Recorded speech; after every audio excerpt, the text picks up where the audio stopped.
Fala galera, tá começando mais um episódio do Acabou o Café, o podcast do ArcCode. Eu sou o Lucas e a gente tá aqui hoje para falar sobre internet quântica e blockchain quântica. Eu tô aqui hoje, como sempre, com o João. Tudo bem, João? Fala Lucas, tudo bem? Vamos lá trocar uma ideia sobre esse assunto muito legal. E o nosso convidado de hoje, voltando aqui para conversar com a gente, o Eduardo Maschio, nosso querido Duns. Tudo bom, Duns? E aí, beleza, manos? Beleza, cara. Acertei seu nome, né? Com uma luva. Caramba, habilidade aqui. Então, Duns, você já esteve aqui com a gente para falar sobre computação quântica, né? Nosso episódio 9, a gente vai deixar linkado aqui para quem quiser ouvir. Mas fala um pouquinho de novo de você, da tua experiência, do que você conhece de computação quântica. Dá uma introduçãozinha aí e a gente parte pro papo. Beleza? Beleza.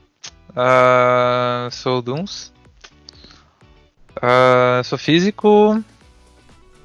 Atualmente eu estou morando na Holanda, trabalhando na Microsoft, no laboratório quântico deles aqui na Holanda.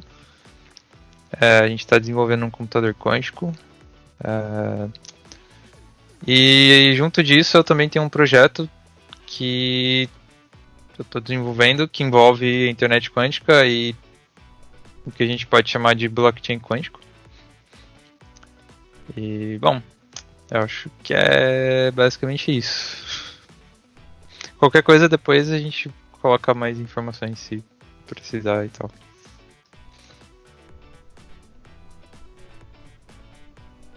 Legal, acho que o Lucas deu uma travadinha ali. Mas o que seria uma breve introdução do blockchain quântico? Eu acho que a gente pode começar por esse ponto para dar um pouco de norte para a galera que chegou só por causa do nome ou não tem muita noção do blockchain.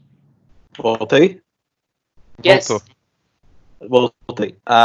Bom, eu ouvi o que o João falou, mas eu acho que antes da gente falar de blockchain quântica, é legal a gente conversar um pouquinho de internet quântica, né? Que eu acho que para a gente pavimentar o caminho para falar sobre blockchain quântica, é legal a gente falar primeiro um pouquinho de internet quântica, um pouquinho de blockchain, e aí a gente entra na ideia que é o projeto que o Dun está desenvolvendo, que é a ideia de blockchain quântica, né?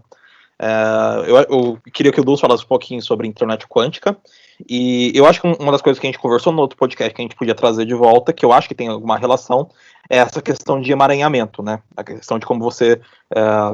uma das facilidades que seria você conseguir fazer essa comunicação entre máquinas diferentes usando a internet quântica.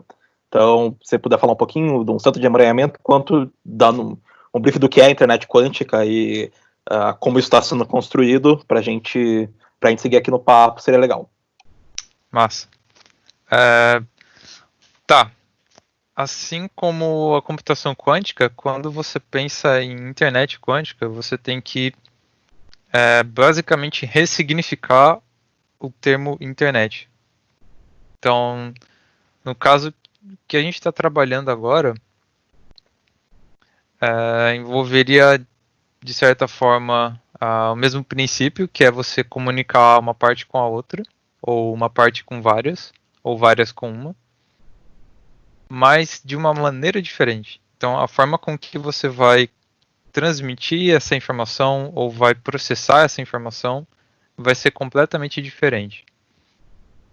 Lembrando que em todos os aspectos, assim como na computação quântica, a gente vai ter sempre um computador clássico fazendo a informação transmitida como bits conseguir ser interpretada por um computador quântico, e aí o computador quântico vai fazer toda a mágica dele, mas no final, quando a gente tiver a informação trabalhada ou a informação pronta do ponto de vista do computador quântico, ele vai ter que transmitir isso, ou seja, ele vai ter que desovar essa informação de forma clássica para o computador clássico poder processar e apresentar para o usuário ou para quem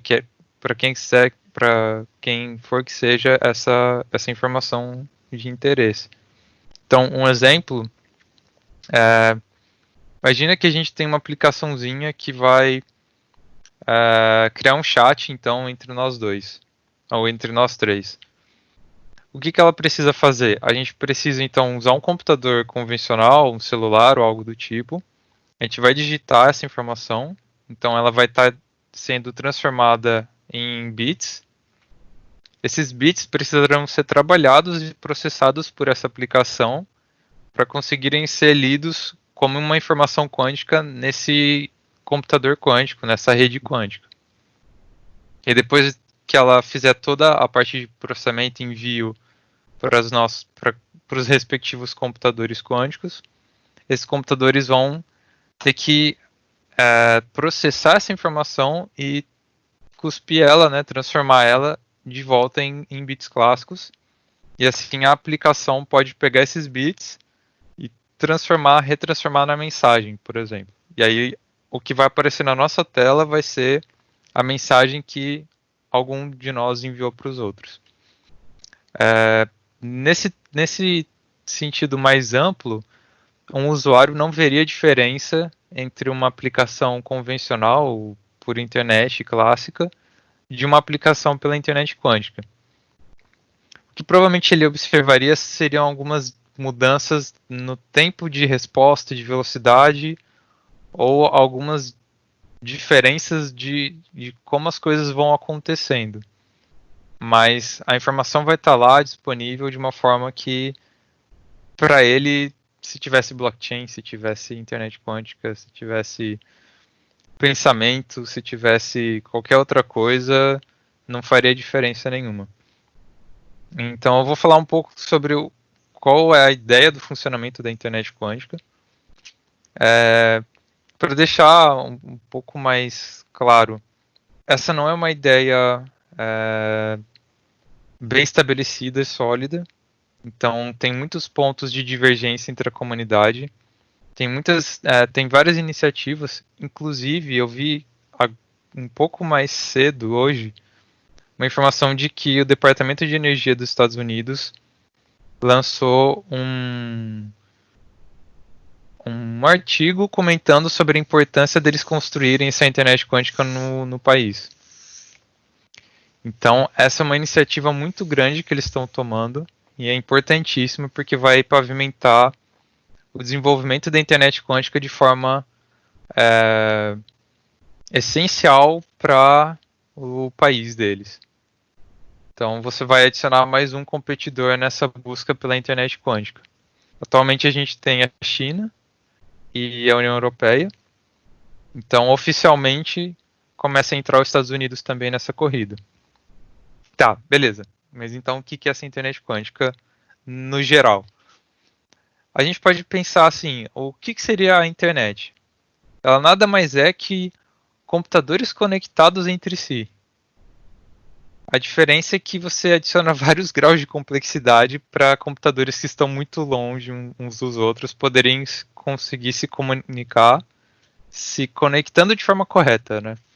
Então, como que o meu computador que está na Holanda vai saber qual é o computador do Lucas ou do João, do outro lado do oceano, no Brasil?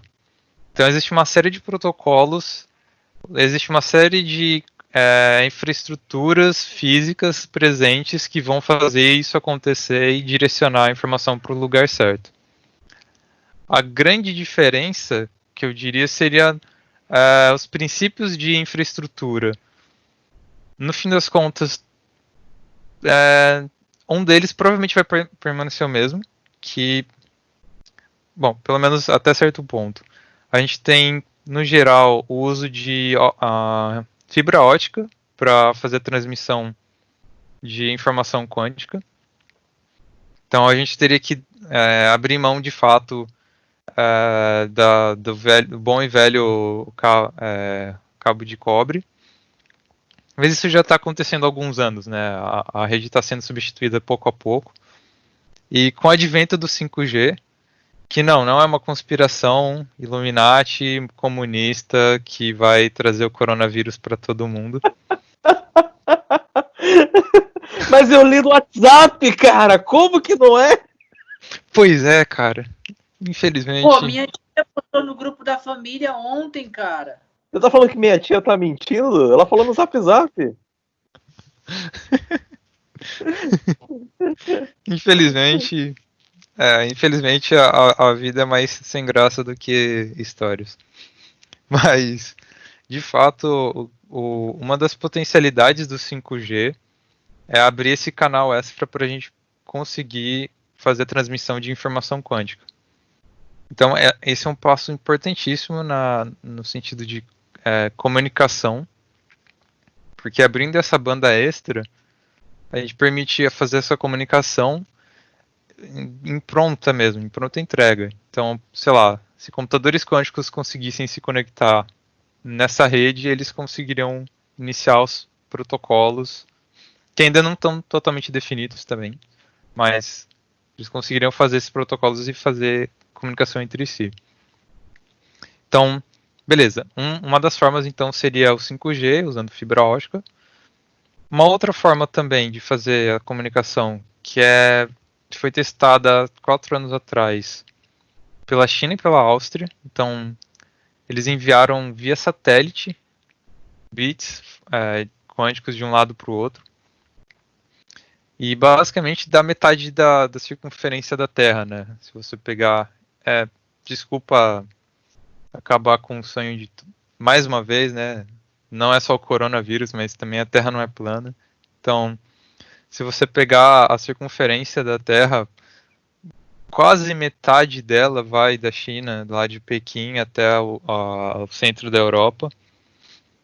E dá um... Putz, por terra eu não lembro, mas eu sei que usando o satélite eles conseguiam fazer a comunicação em 7.600 quilômetros. Só para vocês terem uma ideia, o diâmetro da Terra, que seria a distância, sei lá, Brasil-Japão, né? É mais ou menos 12.000 quilômetros. Então dá praticamente o raio, assim, um pouco mais do que o raio da Terra. E eles conseguiram fazer essa comunicação usando o satélite da China. E eles usaram essa comunicação quântica para gerar chaves de criptografia quânticas que foram usadas no protocolo de segurança deles pela internet convencional. Então, o que eles faziam era basicamente gerar as chaves do AES, que no caso o Lucas talvez possa... Eu vou passar depois uma referência, mas no Wikipedia bem fácil de achar o que é o SAES, mas é um protocolo de segurança de criptografia bem utilizado na internet atualmente. Acho que é o mais utilizado, se eu não me engano, para aplicações no geral. E aí o que acontece é que vai variar a forma com que você gera essas chaves nesse protocolo, né? No caso, eles usaram princípios quânticos para gerar chaves completamente aleatórias. E aí esse é o grande diferencial, porque eles conseguiam gerar chaves que não teriam nenhum vício da que está atualmente para anterior e nem para a próxima. De forma que se alguém tivesse a intenção de atacar eles, usando força bruta para tentar hackear e quebrar essa senha, ela teria a mesma dificuldade para fazer com a chave seguinte, com a seguinte e com a seguinte, porque você não tem resíduo de informação sobre a forma com que foi gerado essas chaves. E eles mantiveram uma conferência entre os dois lados, né, a Áustria e a China, por 75 minutos, e eles atualizavam a chave do AES a cada 1 minuto. Quer dizer, a cada 1 segundo. Então, assim... foi um feito bem interessante. Eles conseguiram demonstrar essa segurança por comunicação à distância, usando esse procedimento de chaves criadas, chaves aleatórias, importante dizer, usando computação quântica. E depois disso, a China avançou muito. Eles têm já toda uma rede de satélites em cima da China. Existem 2 tipos basicamente de satélites. Um deles é aquele que fica girando em volta da Terra, né? A gente consegue, se a gente tiver um dia limpo no céu, a gente consegue ver alguns passando a cada 40, 50 minutos em média. Então não são ETs, nem nada do tipo, nem OVNIs. Se você vê um ponto brilhante passando e não parece um avião, E ele está bem irregular mesmo, andando pelo céu, é um satélite. E existem outros satélites que são satélites fixos, né? Que basicamente eles estão como se eles estivessem girando junto com a Terra. Então, para quem está na Terra, ele vai estar fixo. E aí, se você tem esse satélite fixo, né, você consegue fazer comunicação de forma eficiente numa certa região do espaço. Por exemplo, a China, ela tem uma região fixa, né, na Terra, e com esses satélites em cima você consegue pegar todas as regiões de interesse dentro da China. Eles já têm esse sistema funcionando, e eu acredito que provavelmente a primeira internet quântica vai sair de lá, por conta desse avanço que eles têm já de infraestrutura. Mas assim, não é só infraestrutura, né? Por enquanto eu falei de forma bem genérica sobre a importância de ser ou fibra ótica ou satélite. Então você tem esses pontos de infraestrutura básicos, né? De como a informação vai trafegar de um ponto ao outro. Então você precisa primeiro de computadores quânticos e esses conectados entre si de alguma forma. E aí você precisa, por exemplo, de coisas análogas ao que a gente tem na internet hoje. Você pode ter roteadores, você pode ter propagadores, você pode ter repetidores, você pode ter servidores, você pode ter uma série de formas diferentes de fazer essa comunicação ou transmitir essa informação quântica de um lado para o outro. A grande diferença é ainda muito difícil de definir. Se você achar interessante, Lucas, eu tenho um artigo que está acontecendo uma colaboração hoje. Inclusive, todo mundo que tiver interesse pode ter acesso a ele. Todo mundo que quiser contribuir, eu acho que eles ainda estão discutindo algumas coisas. Pode contribuir, ter um nome adicionado lá no artigo. Eles estão tentando definir essa estrutura do que seria uma internet quântica global. Então, são pesquisadores de várias partes do mundo, tem pesquisadores da Holanda, pesquisadores do Japão, pesquisadores dos Estados Unidos, do Canadá, da Austrália, da Índia, enfim, tem de várias partes do mundo mesmo. E eles estão tentando entender como criar protocolos, o que é o necessário, o mínimo necessário para você definir como uma internet quântica, como que a informação, você garante que a informação que deva sair de um lugar e chegar no outro, ela consiga ter esse direcionamento correto ao longo do caminho, porque são grandes desafios que a gente tem, principalmente por se tratar de uma informação que é extremamente volátil, como uma informação quântica, porque ela não pode ser detectada no caminho, porque se ela for detectada, você corrompe a informação, né? Você destrói o estado quântico e aí ele não vai chegar no destino. E aí isso pode ser contado como uma tentativa de hackeamento, uma tentativa de bloquear mesmo a comunicação. Então tem uma série de passos que precisam ser entendidos e definidos como ser feito. Mas o que a gente sabe hoje é que assim, é muito necessário ter esses roteadores para dizer, você vai para o caminho X, Y ou Z. E como eles vão fazer isso? A internet quântica, ela vai ter tanto o canal clássico quanto um canal quântico. O canal clássico seria basicamente a internet que a gente tem hoje, né? Ela vai usar o mesmo procedimento de LAN e tudo mais para enviar pacotes de informação de um lado para o outro. Então seria basicamente uma internet dentro da internet quântica. E aí, por ela, você diz, olha, vai chegar para você uma informação quântica desse jeito, e quando ela chegar, você encaminha para tal lugar. Porque como você não pode ler informação quântica, então você precisa de uma informação clássica atrelada a ela. E aí dessa forma você consegue pelo menos garantir, como se fosse um pai e a criança, né? O pai chega e fala, cuida bem, não abre a caixa, não alimente a criança, mas você tem que caminhar ela para tal lugar.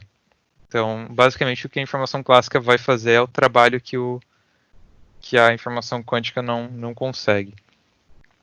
Já a vantagem de você ter isso, porque um pensamento natural que surge é, bom, beleza, mas se eu preciso da internet para usar a internet quântica, qual que é a vantagem, né? Uma das grandes vantagens é que você consegue usar o emaranhamento para fazer. Como o Lucas bem disse sobre emaranhamento, se eu tenho duas partículas comigo que estão emaranhadas, quem não faz ideia do que eu estou falando, dá para assistir o vídeo ou ouvir o podcast anterior. E aí você tem essas duas partículas que elas estão emaranhadas, e eu quero enviar uma para o João, por exemplo. E aí o que acontece? Essa partícula emaranhada que eu vou enviar para o João, ela vai por um canal quântico. Ela não consegue ir pelo canal clássico, porque ela é uma partícula quântica. Então, uma vez ela chegando no João, eu consigo alterar o estado da minha e simultaneamente, instantaneamente, a do João vai ser alterada. Então, isso te possibilita criar uma série de aplicações que a gente não tem como fazer numa internet convencional. Essa é uma das grandes vantagens que a gente conhece sem ter uma internet quântica, né? É a mesma coisa que, sei lá, você voltasse para o passado, né, e dissesse para alguém da década de 80, cara, putz, vai ter um aplicativo que vai bombar muito em 2020, vai ser o TikTok e tal. Cara, aplicativo, TikTok, que porra é essa que você tá falando, sabe? Internet, você mal manda e-mail, né? Você escrevia um e-mail lá, demorava, sei lá, um dia para chegar. Então, naquela época, eles tinham noções muito arcaicas do que seria a utilização da internet. Da mesma forma que hoje a gente tem essa noção muito básica, muito inicial do que pode ser usado a internet quântica. Obviamente que isso vai evoluir conforme a gente, de fato, for tendo essa internet e for utilizando ela e tendo insights de como ela funciona e tudo mais. Só para dar uma pequena ideia pro pessoal, Dom, você pode até me corrigir, né, mas pelo que eu entendo, pelo que eu já ouvi sobre, basicamente quando você colapsa, é o que a gente conversou um pouco, né, no outro episódio, quando você colapsa uma partícula que está emaranhada com outra, a outra vai colapsar da mesma forma no exato mesmo momento. E a velocidade em que você vai ter acesso a esse dado vai ser na velocidade da luz, certo? De uma para outra. Elas instantaneamente uma troca a outra, mas mas na velocidade da luz você já consegue buscar essa informação da outra atualizada. É mais ou menos a velocidade em que você conseguiria fazer essa interação. De tipo, trocar aqui, eu colapsar aqui a minha partícula e quase que instantaneamente a outra partícula o cara já vai ter ela com o mesmo valor. Mais ou menos isso, não é? Isso, exatamente. Tem uma pequena diferença. Assim, a informação quântica que elas carregam, ela vai ser instantaneamente modificada a partir do momento que você alterar a sua. E isso independe da distância. Elas podem estar em lados opostos do universo. Mas qual é a diferença? Você vai ter que ter escolhido uma forma específica para medir a sua partícula. E aí, por exemplo, como que o João vai saber que forma que ele tem que observar a dele para vocês conseguirem ter uma comunicação efetiva? Porque, vou dar um exemplo. Como a gente vive num universo tridimensional, então a gente consegue codificar a informação nessas três dimensões, de várias formas possíveis, né? Então, por exemplo, os elétrons, eles têm spin para cima e para baixo, mas a gente pode decompor esse spin deles nas três dimensões, de forma que eu posso medir, ou eu posso colocar informação em uma certa direção desse spin. Se eu falar, eu vou preparar uma informação no spin desse elétron na direção X. Então, quando eu fizer a medida, ela vai estar atrelada a essa direção X. Então, se o João medir na direção Z, ele não vai obter o resultado que eu codifiquei no elétron. Então, para eu codificar a informação, beleza, eu enviei para ele. A gente fez as transformações lá e mudou simultaneamente. Mas para ele saber o que ele tem que fazer para observar o que foi mudado, eu tenho que enviar uma informação clássica para o João dizendo assim, olha, mede X também. E para eu fazer isso, a comunicação clássica ela está atrelada, está limitada à velocidade da luz. Então, toda e qualquer informação que a gente tem conhecimento hoje, ela não pode ser mais rápida do que a luz. Logicamente, a forma mais rápida que a gente tem é a comunicação via luz, né? Via fótons, via... Bom, só um adendo, né? O que é luz? Luz é toda a onda eletromagnética. Então, isso vai para onda de rádio, que seria AM, FM,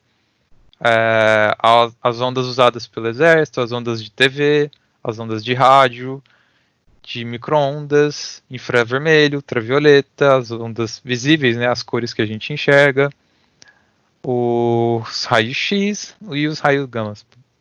Então, basicamente, todas essas que eu descrevi são ondas eletromagnéticas, ou seja, elas viajam na velocidade da luz, a 300 mil quilômetros por segundo, mais ou menos. É um número bem redondo aqui, só para deixar claro. Mas o que vai diferenciar o que diferencia o micro-ondas, a frequência de micro-ondas da frequência da luz, né, da onda de rádio? Vai ser a frequência de cada uma delas. Então, a onda de rádio ela tem uma frequência menor do que a micro-ondas. A micro-ondas tem uma frequência menor que qualquer luz visível que a gente tem. E qualquer luz visível tem uma frequência menor do que ultravioleta, raios gama e gama. Raio X e gama. Então, essa é a diferença, mas todas elas viajam na mesma velocidade. Beleza, voltando então. Toda a comunicação clássica que a gente consegue fazer está ou na velocidade da luz ou abaixo dela.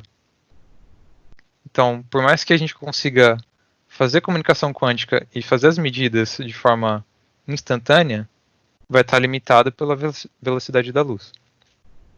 O que de certa forma não é um problema, mas é só importante a gente lembrar que a gente não está quebrando nenhuma regra do universo, nenhuma lei física, e a gente também não está criando algo super fantástico e tudo mais. Tudo tem uma limitação, uma forma de acontecer dentro do universo. Então, nesse sentido, podem ficar tranquilos, a gente não vai criar buracos negros fazendo emaranhamento e comunicação quântica. Ainda.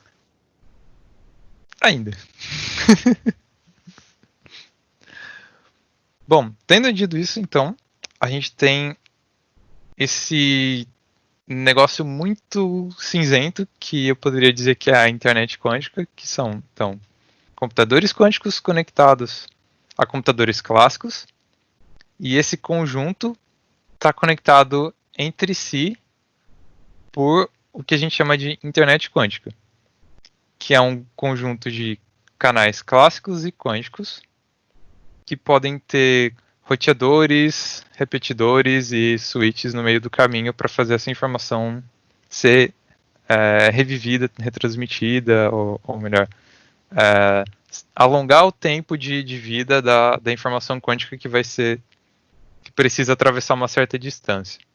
Porque esse é um grande desafio. Dependendo o tipo de estrutura física, né, de partícula física que a gente usa para carregar essa informação quântica de um lado para o outro, ela tem um tempo de vida específico, né, para transmitir a informação antes dela perder essa informação. Então é como se fosse um maratonista cansado. Ele tem um tempo de vida, né? Ele consegue percorrer uma certa distância até ele perder completamente a energia e não conseguir transmitir mais a informação que ele estava indo entregar. Então o que a gente faz a gente usa esses roteadores ou repetidores justamente para dar esse fôlego a mais. Esse roteador, por exemplo, ele vai pegar esse fóton ou essa partícula contendo essa informação e vai passar essa informação para outra partícula. Então não existe uma cópia da informação, mas existe uma transmissão de uma partícula para outra. A analogia seria basicamente assim, uma corrida de bastão. Então, por exemplo, o fóton que pegou o bastão que saiu de um computador quântico, ele vai chegar num certo posto, que é o roteador, e vai entregar esse bastão para outro fóton. Então, a partir do momento que ele entrega o bastão, ele perde completamente a informação que ele tinha acerca daquela informação que ele estava transmitindo.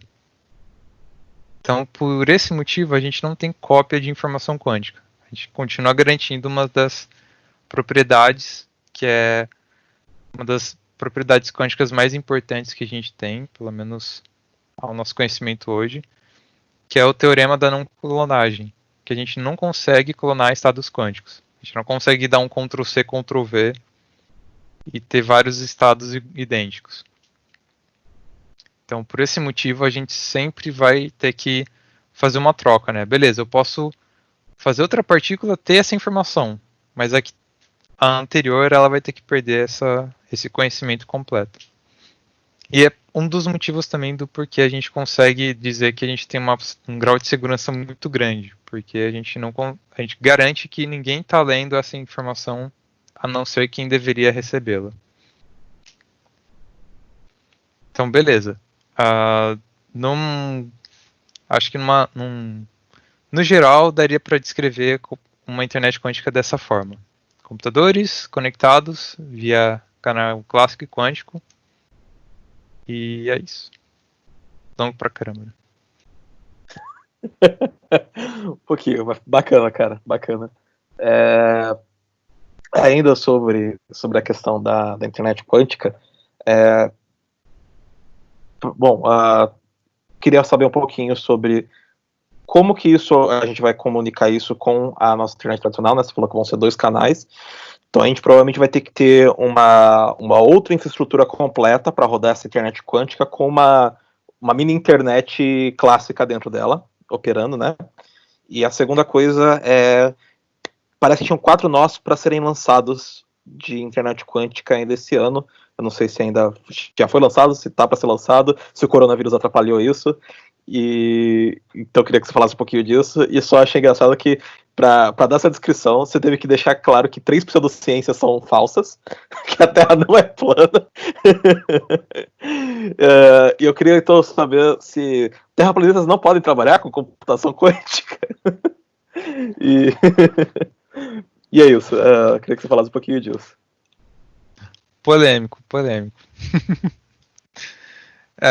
Bom, eles podem trabalhar, mas eu acho que vai ser difícil, né? Eles dormirem depois, colocar a cabeça no travesseiro, sabendo que eles estão contrariando a própria crença. Mas, brincadeiras à parte.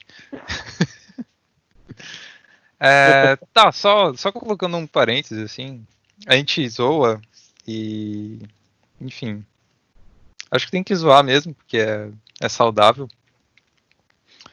Mas eu acho que a gente precisa levar essa discussão para um outro patamar, assim, para não ficar nesse clima de briga de time, sabe? Eu sinto às vezes que tá muito essa briga de time. E se alguém não sabe alguma coisa, não adianta você zoar ele por ele não saber. Você tem que explicar de um jeito que ele entenda e não forçar ele a entender do jeito que você quer que ele entenda. Eu acho que esse hoje é o principal problema que a gente tem entre a ciência e o senso comum, né? A gente assim, né, no geral, assim, a ciência, os cientistas tentam explicar de uma forma muito técnica e eles não entendem qual é a plataforma comum, a forma que as pessoas vão conseguir entender. Enfim, você precisaria chegar ao nível dela, né, ao exemplo de coisas do dia a dia dela, em vez de você tentar fazer coisas mirabolantes e tudo mais. Seguindo só pra gente seguir nessa tangente, tem aquele documentário da Netflix que chama Terra é Plana, que é muito bom. E no documentário tem um cientista que ele comenta: a gente não devia estar se perguntando por que tem pessoas que acreditam na Terra é plana. A gente está se perguntando o que a gente fez de errado para a gente ter perdido essas pessoas que poderiam estar agregando coisas para a ciência, porque elas têm um certo interesse e um certo ceticismo que poderia ser usado para investigação científica, e a gente perdeu essas pessoas para pseudociência e para coisas que não fazem sentido. Então a gente devia estar tentando entender por que essas pessoas saíram da ciência em vez de entrar na ciência, em vez de trazer um ceticismo saudável de dúvida para dentro da academia científica, ou das áreas de tecnologia ou do mundo, e essas pessoas foram perdidas para teorias da conspiração malucas, né? E mostra que são pessoas normais, que são pessoas que se apegam muito a um senso de comunidade, a um senso de grupo e de pertencimento, e não que são completos malucos que usam todo mundo chapéu de alumínio e acham que é tudo uma grande conspiração do governo, embora tenha essa parte também, mas entender que, tipo, são várias pessoas diferentes que pensam diferente e às vezes elas têm algum motivo e a gente tem que entender como esse fenômeno acontece para tentar tratar ele, em vez de simplesmente achar que é besteira, que não é nada. E acho que a gente até comentou um pouquinho sobre pseudociência no outro podcast, a gente comentou até sobre divulgação científica e o Carl Sagan, mas pode seguir aí, Dons, fica à vontade para falar sobre. Massa. Então, é justamente isso. E eu acho que é o mais que eu sinto, né, vendo esses documentários, vendo algumas discussões, é que vamos dizer assim, se você deixasse esse pessoal por 500 anos, eles iam chegar na ciência que a gente está hoje. Qual que é o problema que eu sinto? Eles querem duvidar de tudo, mas eles querem literalmente refazer a roda do jeito deles, porque eles não entendem o jeito que a roda foi feita. Então, a forma com que eles estão pensando, no sentido mais amplo e técnico, né? Pensando, fazendo o questionamento, criando a dúvida, tentando provar, tentando alternativas e vendo que elas falham, tudo isso faz parte da ciência. O problema é que eles estão partindo de pressupostos muito básicos que já foram superados. E aí, é como se a gente quisesse dizer assim, será que a gente existe? E a gente voltasse aos questionamentos filosóficos da época de Platão. Não é que é errado. Um Karl Popper aí pra galera ler, né? Então. Não é que é errado. Exato. Não é que é errado, mas se você desconfia de tudo, então você não pode acreditar em nada. Então, o que você está fazendo na sociedade? Entendeu? Você está usando todas as facilidades e está questionando elas. Tem que ter um certo grau de aceitação de, tipo, algumas coisas estão bem estabelecidas. Vamos tentar partir delas e subir. E se você não quer partir delas, pelo menos entenda como é que a gente chegou a elas, né? Vai Exatamente. Ler os clássicos, vai ler lógica aristotélica, aí vai para os autores gregos, vai para os autores... Lê filosofia básica, chega até Popper, chega aos pensadores modernos, entende como foi construído o pensamento científico. Que não foi uma coisa que, tipo, alguém que, tipo, caiu literalmente uma maçã na cabeça do Newton e a ciência foi inventada naquele dia. Tem todo um arcabouço de pensamento filosófico por trás daquilo que levou séculos e séculos para serem construídos. Né? Numa coisa que foi simplesmente caiu do céu e foi inventada numa banha. E, tipo, a gente usa computadores hoje, a gente usa celulares hoje para twittar sobre Terra plana, porque a ciência funcionou até aqui. Então, tem isso também. É que eu lembro eu vi um vídeo muito interessante esses dias que eu falei, cara, é um exemplo banal, assim, que fala, cara, essas pessoas não sabem o que elas estão falando. Porque, assim, é muito prático as pessoas de hoje falarem de terra plana e de tudo mais hoje. Mas se a gente lembrar que um pouco mais de 100 anos atrás a gente não tinha vacina, a gente não tinha eletricidade praticamente, a quantidade de crianças que morriam antes dos 5 anos era enorme. A gente tinha infecções. Da população na pobreza extrema. A gente não tinha anestesia, cara. Eu duvido de um terraplanista que não vai querer uma anestesia para fazer uma cirurgia, tirar um dente, fazer qualquer coisa. Antibiótico a gente não tinha. Antibiótico, cara, não existia. Não existia. Imagina um mundo onde você bater o dedo na quina da mesa e você vai morrer. Você pode morrer. O seu pé. Você vai ter que cortar o seu pé fora, porque não existe antibiótico. Isso tá com e você pode morrer, cara. Se você falar, não é nada, não, tá aqui, tipo... Tipo, é esse nível, sabe? É muito fácil criticar hoje se a gente não entende que as coisas mudaram por conta da ciência. E a ciência não é aquele negócio que vai substituir a religião, não, são duas coisas completamente diferentes. Você acha que é muito fácil ser contra a vacina quando você tá no ambiente de Vacinado, imunidade, numa imunidade de manada que ninguém tem a doença pra te passar e essa doença nunca vai chegar em você? Muito fácil ser antivacina nessa situação, né? Mas, é muito fácil não ser os ameríndios do século XV, né? 16 sim. foram extintos por conta do sarampo e de outras. De gripe e por conta de outras doenças trazidas pelos europeus, né? Mas, bom, voltando então à internet quântica, né? Vamos lá. Vou tentar lembrar qual que era a pergunta. Sim, sobre a internet quântica de 4 nós. Isso. Bom, assim, eu vou colocar a minha perspectiva como pessoa de fora, que não tem nenhuma informação privilegiada ou extra ou nada do tipo. Tecnicamente já iria atrasar, então eu acreditaria que 2021 seria uma data mais precisa para lançar os 4 nós. Isso sem considerar o corona, né? Com o corona a gente pode dar uma desculpa que teve o corona e aí parecer que estava tudo encaminhando e alguma coisa atrasou. De fato já ia atrasar normalmente. Então, quanto impactou isso, eu acho que de fato impactou pelo menos uns 6 meses. Principalmente porque você precisa trabalhar em laboratório, você precisa fazer experimento. E não tem como fazer remoto, assim. Tem muita coisa que você tem que ir lá, colocar a mão na massa para fazer o negócio funcionar. E aí, enfim, tem essas... Não dá para trazer meu computador quântico de ressonância magnética para casa e deixar aqui? O João deixa dele da casa dele. Eu tá aqui tá no outro cômodo aqui. Vocês não têm? Como assim? Se quiser eu te empresto o meu, velho. Olha, aqui tá muito quente, eu acho que vai derreter o computador quântico, viu? Mas o meu não precisa de ar-condicionado, não. Funciona normal, assim.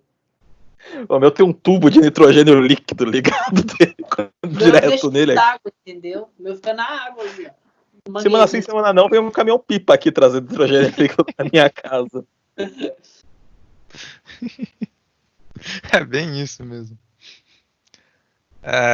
Então, tem muitas coisas que... Assim, só para vocês terem uma ideia, o laboratório, ele por enquanto, né, ele está dentro de laboratórios, então tudo está sendo experimentado e tudo mais. E aí os computadores quânticos, né, a parte que fica o processador quântico, ele fica numa região restrita de uma mesa. E aí lá tem um resfriamento, tem todas as partes que ele precisa ter para se manter ali funcionando nas condições adequadas. E o resto da mesa, que é o que a gente chama de mesa ótica, é onde tem os arranjos de espelhos, lentes e polarizadores e tudo mais para criar o algoritmo que a gente quer para transformar a informação da forma correta quando um fóton sai desse computador quântico, ou seja, o que vai transmitir, né, o que vai levar a comunicação de um computador para outro vai ser esse fóton quântico, esse fóton por essa região. Então, ele vai ter que fazer esse caminho e em um certo momento ele vai entrar numa fibra ótica e aí vai percorrer o caminho até chegar no destino dele. Essa mesa ótica, ela precisa ser muito pesada e estável para ela não balançar em qualquer condição possível, porque é um experimento extremamente delicado. A gente está lidando literalmente com fótons individuais. É até difícil falar o que é um fóton, né? Porque a gente geralmente está acostumado com muita luz e tal. Não tem uma forma fácil de te dizer o que é um fóton. A gente não tem escala humana assim, para conseguir identificar fótons individuais.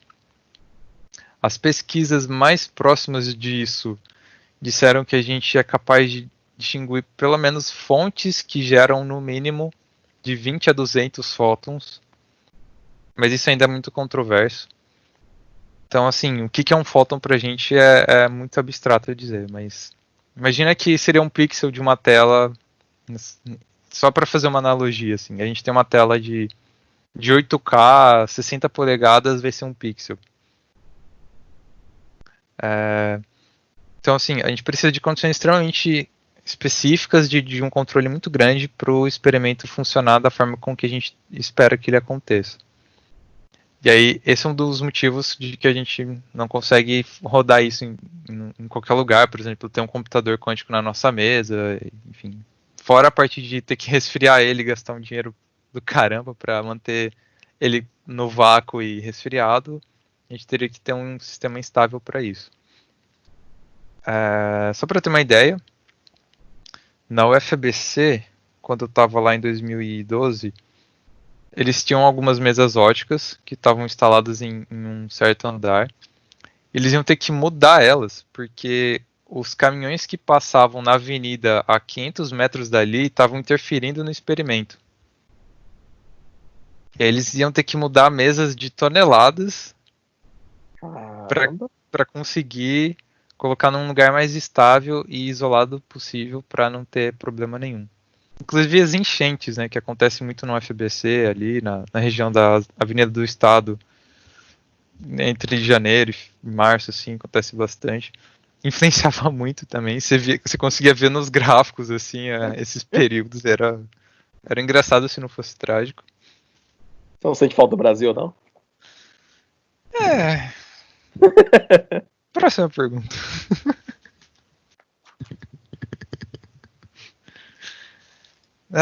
Difícil essa pergunta, viu?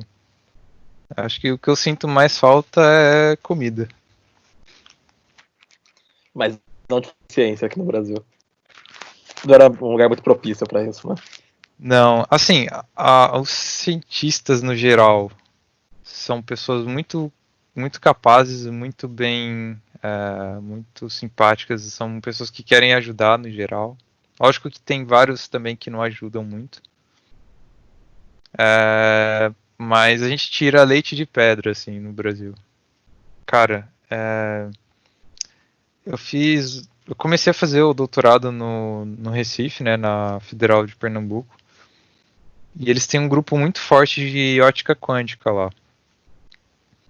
E, cara, as gambiarras que eles faziam para os experimentos funcionar, o tipo de material que eles não tinham e eles tinham que dar um jeito de construir alguma coisa que era parecido para conseguir fazer o negócio acontecer, era absurdo, assim, absurdo. Por dois motivos. Primeiro, que você nunca tinha dinheiro. E segundo, que mesmo que você tivesse dinheiro, você ia ter que fazer uma requisição, eles iam ter que aprovar, ia ter que fazer a compra, ia ter que chegar de barco, ia ter que ficar parado lá, depois ter que chegar no lugar. Você já perdia o seu tempo de pesquisa. Porque, por exemplo, o mestrado é 2 anos, né? Tinha coisa que demorava 8 meses para acontecer esse processo todo. Então é inviável, não faz o menor sentido. Então, por esse motivo, muitas das coisas eram feitas lá, assim. Ou eles mesmos tentavam fazer alguma gambiarra para o negócio acontecer, ou eles pediam, né, para o pessoal de outras partes da mecânica, serralheria e tudo mais, confeccionar certas partes e eles depois montavam até chegar aquilo que eles precisavam. E isso é só um exemplo, né, na física, que é uma das áreas mais respeitadas do Brasil, na ciência, pelo menos, né? Você fala de cientista brasileiro aqui, apesar de não ter nenhum prêmio Nobel nem nada, mas todo mundo tem um respeito e uma admiração muito grande pelos brasileiros. A física no Brasil é realmente um motivo de orgulho. É muito avançada, tanto em termos teóricos quanto em termos experimentais. Mas não tem esse prestígio, né? A gente não vê no dia a dia no Brasil assim essa divulgação, esse apelo maior, assim, né? Isso me deixa meio triste por conta disso. A gente tem joias muito bonitas, tem joias muito preciosas dentro do país e elas não são mostradas para ninguém, assim. Não sei se vocês sabem, mas a gente tem um dos maiores centros do mundo de aceleração de partículas, o que eles chamam de luz síncrotron. Foi recentemente construído na Unicamp. É um acelerador de luz síncrotron, é um dos mais avançados do mundo. É um negócio fantástico, assim. Ele serve para um propósito diferente do LHC, que tem lá entre a Suíça e a França. Que aquele acelera partículas para fazer colisões gigantescas e fazer detecção de partículas elementares. A luz síncrotron, ela tenta analisar a estrutura dos materiais. Então você consegue dizer exatamente do que um material é feito analisando qual o espectro, né, qual que é o tipo de radiação que sai dele. Então você fala, esse tipo de característica de tal material com tal átomo, tal átomo e tal átomo. Então tem uma molécula desse tipo aí dentro. E assim por diante. Então ele é um dos mais avançados no mundo. Eu sei que eu estou divagando bastante, mas acho que é importante a gente lembrar desse tipo de coisa que a gente tem no Brasil e que não é divulgado, basicamente, né? Fica muito no domínio da academia. Mas eu passo o link depois.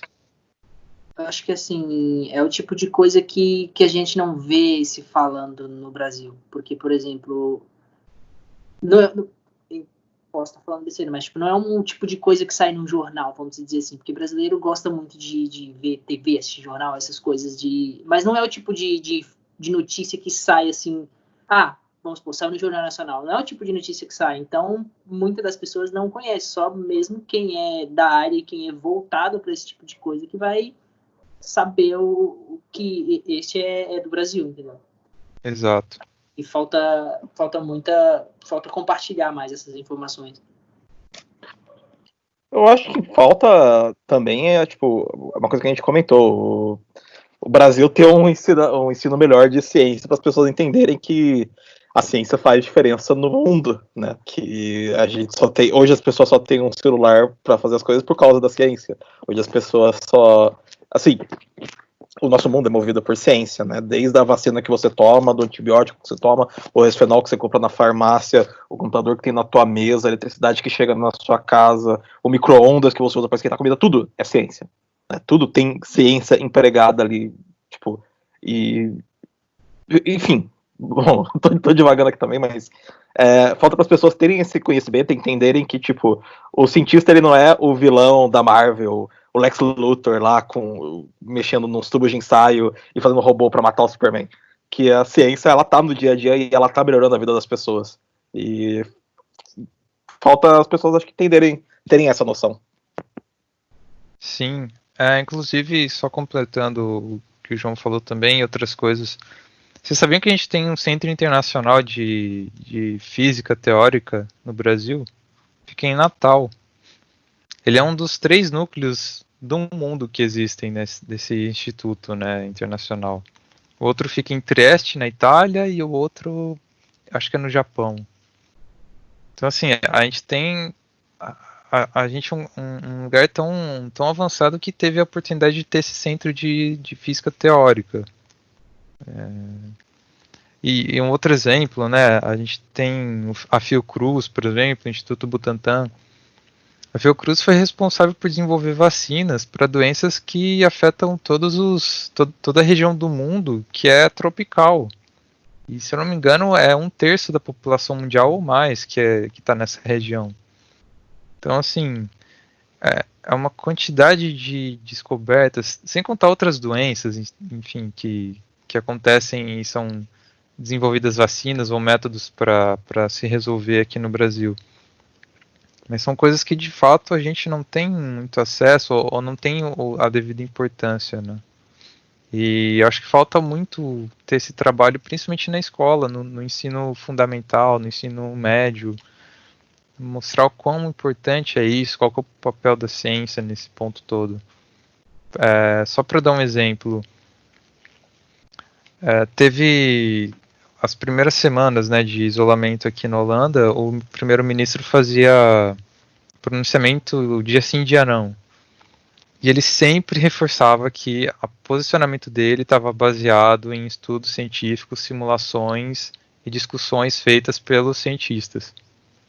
Então, ele não estava tomando nenhuma decisão do além, assim. Recebi uma voz do além que me disse que deveria fazer isso. Ele sempre estava sob essas possibilidades, né? Eu diria assim, olha, esse é o cenário, essas são as possibilidades. Então, a ciência, os cientistas deram isso para ele. Agora, ele como político vai escolher qual caminho ele quer para atingir uma certa possibilidade de execução, né? Então, isso eu acho que é muito importante, a gente dar valor e valorizar cada aspecto do trabalho de cada pessoa. Então, cara, o pedreiro é importante, porque sem o pedreiro não tem casa. Cara, o lixeiro é importante, porque sem lixeiro não tem lixo recolhido, cara. Cara, a pessoa que faz a limpeza de um lugar, seja da cidade, das ruas, seja de uma propriedade, sem ela, o lugar vai ser sujo, vai estar propício a doenças, vai estar inabitável. A pessoa que te serve num restaurante, sem ela, cara, você não tem aquele serviço. Você teria que ir até lá na cozinha pegar o seu prato, sabe? Então, assim, pode ser que pareçam trabalhos menores, mas são trabalhos. Todos os trabalhos deveriam ser dignos. Porque cada um tem o seu lugar na sociedade. E da mesma forma, quando um começa a interferir no outro, não funciona bem, né? Então, se a ciência ficar nas mãos dos cientistas, né, que são os especialistas na área, a coisa anda. Se os políticos fizerem a política, então a coisa precisa andar. Mas, né? Quando você começa a entrar em outros lugares, aí começa a dar problema. Aquela coisa, né? No dia que os cientistas começarem a tomar decisões baseadas na opinião de cientistas e de pessoas que sabem o que elas estão falando, né? Aí, de repente, bom, o dia que o político parar de tomar uma decisão simplesmente porque ele acha que aquela é a melhor decisão, porque vai agradar uma parte da base eleitoral dele que não necessariamente está preocupada com o que está acontecendo com o país, mas aí a gente já está entrando em um outro assunto. Mas, Farpas. gente, bizarro. Não é farpa se é true não é farpa. Cara, tipo, assim, o cara tem 15 assessores, ele tem minimamente dinheiro pra tentar rodar uma pesquisa científica pra saber se, sei lá, se ele deve votar numa decisão que referencia em referência ao aquecimento global, porque de repente ele tem uma equipe ali que tá recebendo muito bem, inclusive, pra estar lá pra chegar com isso tudo pra ele e falar, olha, é real. Mas, enfim, estamos divagando aqui sobre as maravilhas do Brasil. E, cara, mas é muito triste que, tipo, teve, se não me engano, o Planetário do Carmo, ele ficou 3 anos fechado, né? Cara, tipo, assim, como é que você vai despertar interesse no aprendizado, na educação das crianças, se esse tipo de coisa fica mais fechado do que aberto, às vezes? Alguém devia estar olhando para essas coisas, né? Mas, bom. Galera, a gente já tá com bastante tempo de gravação, esse papo vai continuar, né? A gente vai demorar um pouquinho aqui conversando ainda. Então a gente vai dividir esse podcast em 2 partes. A gente vai continuar na próxima parte falando sobre blockchain quântica. Muito obrigado por vocês, a gente já se vê daqui a pouco. João, quer fala tchau aí, pessoal. Tchau, pessoal. Brincadeira. Agradecer a todos vocês que estão nos ouvindo. E agradecer a presença do Dom também. E sempre que quiser, as portas estão abertas. Sempre que quiser, até daqui 5 minutos. Duz, muito obrigado por comparecer. Spoiler, a gente vai te trazer aqui de novo no próximo episódio já. E você quer deixar um recado aqui final pra gente encerrar esse papo sobre internet quântica e ciência no Brasil e como combater pseudociências? A casa é sua e pode falar aí o que você quiser. Valeu pelo convite. Até daqui 5 minutos. Até o próximo podcast. A minha mensagem, eu acho que já foi trazida assim por pessoas muito sábias no passado, mas eu só refraseando elas, né? Eu acho que a gente tem que, o que é bom a gente tem que repetir, né? Como já dizia o grande Bilu, busquem conhecimento. É isso aí, galera. Valeu. É isso aí, galera. Valeu. Esse foi mais um episódio do Acabou o Café, o podcast do Arccode. E a gente se vê. Siga a gente no Facebook, no Instagram, no Twitter, Linktree, tem todos os nossos links. Estamos no Spotify, no YouTube, no Google Podcast, no Apple Podcast. A gente se vê no próximo episódio. Valeu, galera. Até mais.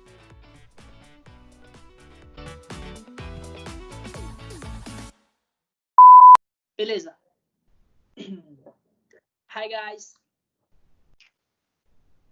Certo? Todos preparados? Não, capitão. Eu não ouvi direito. Não, capitão! Ô! Bem-vindo ao abacaxi, mora no mar. Que esponja, calça quadrada. E a cor amarela espirra água. Que esponja, calça quadrada. Estou pronto, hackeando. Estou pronto.